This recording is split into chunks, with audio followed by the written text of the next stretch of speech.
It's been 6 months since Ukrainian students held a vigil in remembrance of the first Russian attack on Ukraine.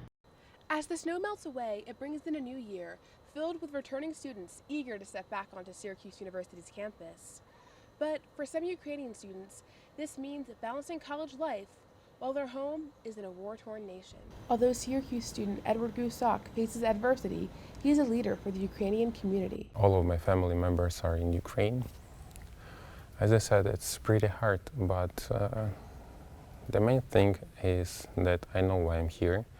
I know how I can implement my knowledge. In the wake of 24-hour news, it's hard for students to concentrate. Syracuse professor and expert on Russian politics, Brian Taylor, says this affects students. The Ukrainian citizens that I know who are students here are, very strongly affected by the war. They have family and friends who might be fighting or might be subject to Russian missile attacks on the cities they live in. Horrible messages, horrible news from Ukraine. So I would like to make sure each day that they're safe and they're doing well. Taylor says with the constant attacks, it's nearly impossible to travel to Ukraine.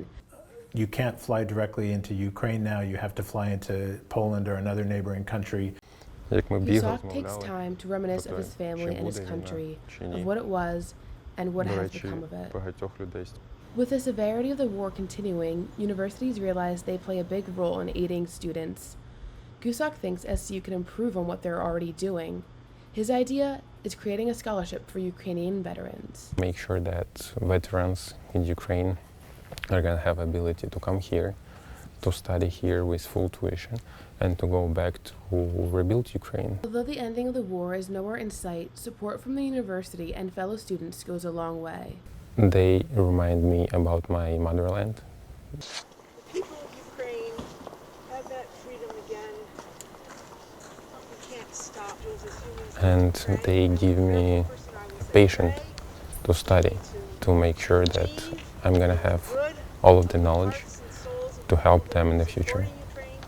All Ukrainian students' stories may differ, but what they share amongst each other now is remembrance, solidarity, and hope. This is Sophia Leone, NCC News.